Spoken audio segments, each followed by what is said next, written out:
Hey everyone, it's Kim, Angel Dream Crafts, and I'm here with my next DT project for Craft Supplies for You.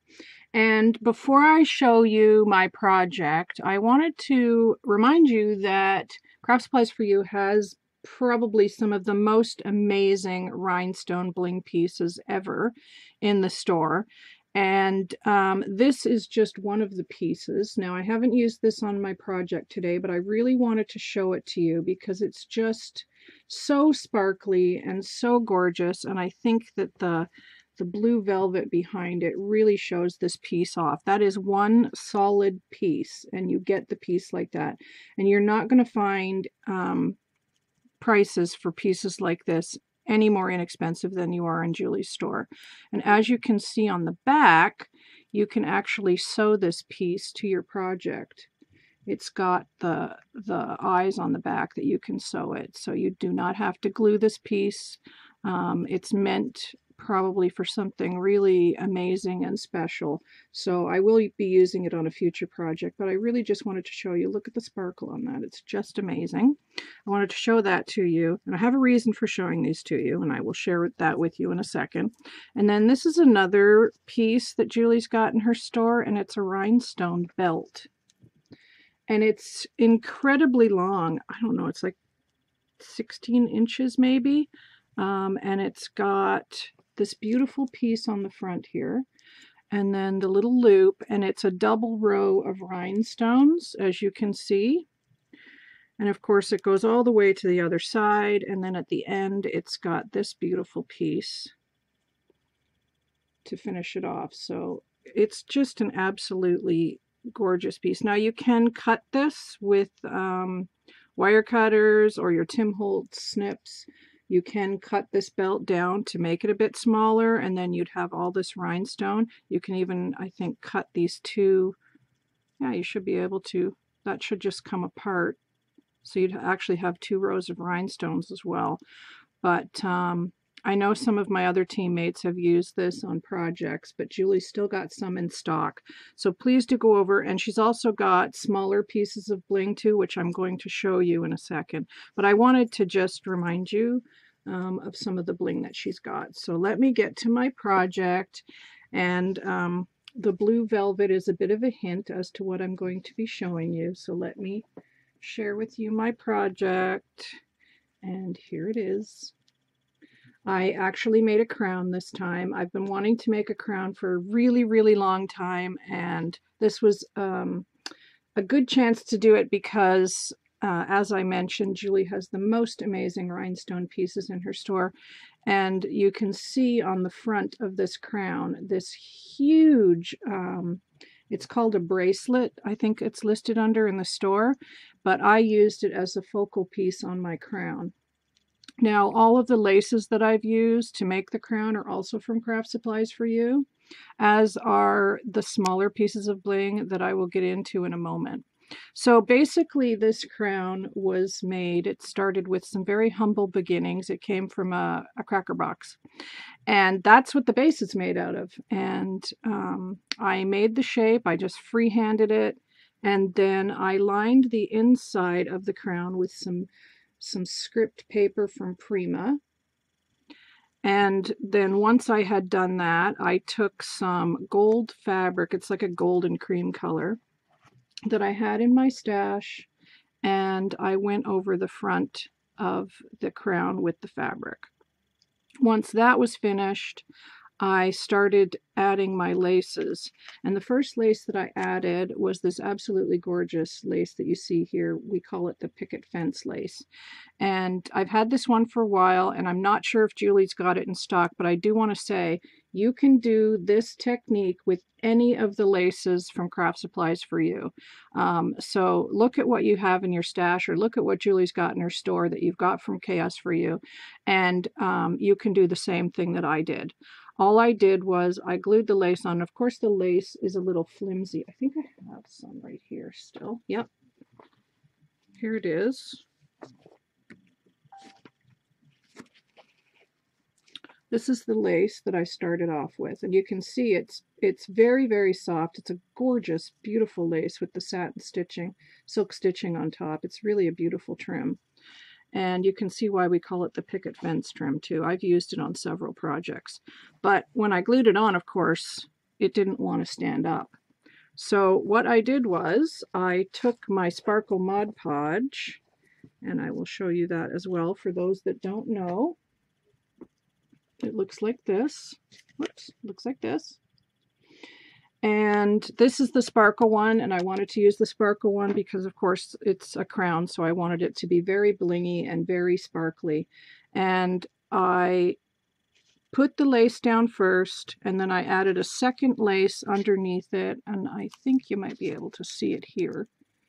This one, which is also a KS4U trim. It almost looks like a Greek key. So that was the second one I put down, and then the third one I put down was this beautiful taupe lace here that I showed in my DT kit, and it has little sequins and seed beads on it. It's a beautiful, beautiful lace. So once I had put those down over top of that fabric, then I took my Sparkle Mod Podge and really painted that up, and I think you can probably see on the lace, I hope you can anyway, some of the sparkle. Well, you can definitely see it on the darker trim at the bottom here. And I Mod Podged it, and that made the lace a lot stiffer. So I did just the one side, of course, of these laces, but because these pieces had to stand up, I did this side of the lace as well, and that really made it stiff. And then, of course, I added pearls, some pearl trim from my stash, and then these gold pearls are also from my stash, but Julie has in her store bags of pearls that you can buy. So she has everything that you would need to make this crown. And she also has rhinestone trim in her store. This is from KS4U. So everything that you see, pretty much, you can get at KS4U if you want to make a crown of your own. Now, the pearl trim that's on the inside here, this is also a KS4U trim that goes along the edge that you can see there. I just wanted to finish the inside off really nicely, and then I've used this trim as well. Right here, you can see along the edge there, that's also a KS4U trim. So when I got that all finished, it took quite a while, but after the Mod Podge had dried, I started adding my pearls and embellishments, and I really wanted to use this gorgeous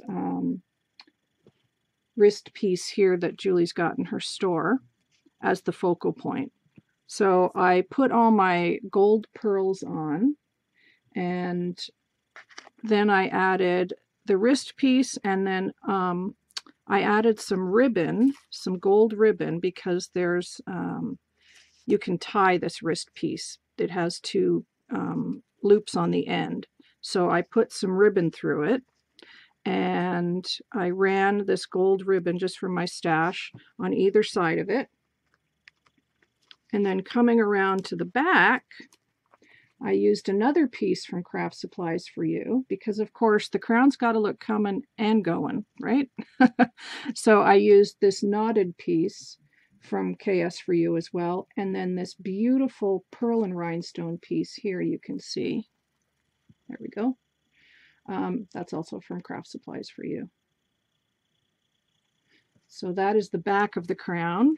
And as I mentioned, I did the rhinestone trim all the way around, and this does fit on my head, believe it or not, it does. So I may wear this when I'm loading the dishwasher and cleaning the bathroom. I may just wear this. I also added some smaller bling from KS4U, which is these pieces here.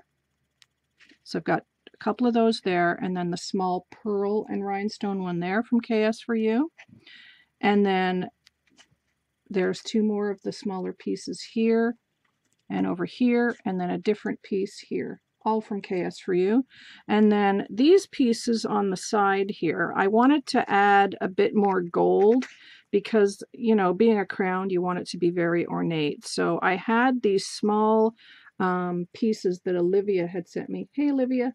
And I added some AB rhinestones from my stash. I just added those to them, and that covered up the little loop that was on the end of the wrist piece.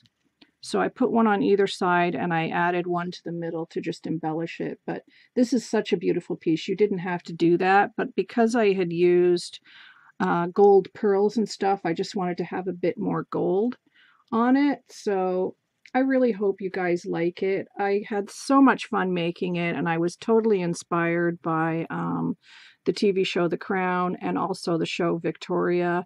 And I did a Queen Victoria swap, as you guys probably know, with Olivia. And I'm just very inspired by royalty. And of course, we had the royal wedding last month. So, you know, that's been on my mind. And so that's why I wanted to make this crown. And I think I may do another one, a little smaller version. And you might see that at my live on Tuesday. I don't know. But yeah, stay tuned for that. Anyway, but I think I am going to do another one. So this would be for the queen, and maybe we'll do one for the princess.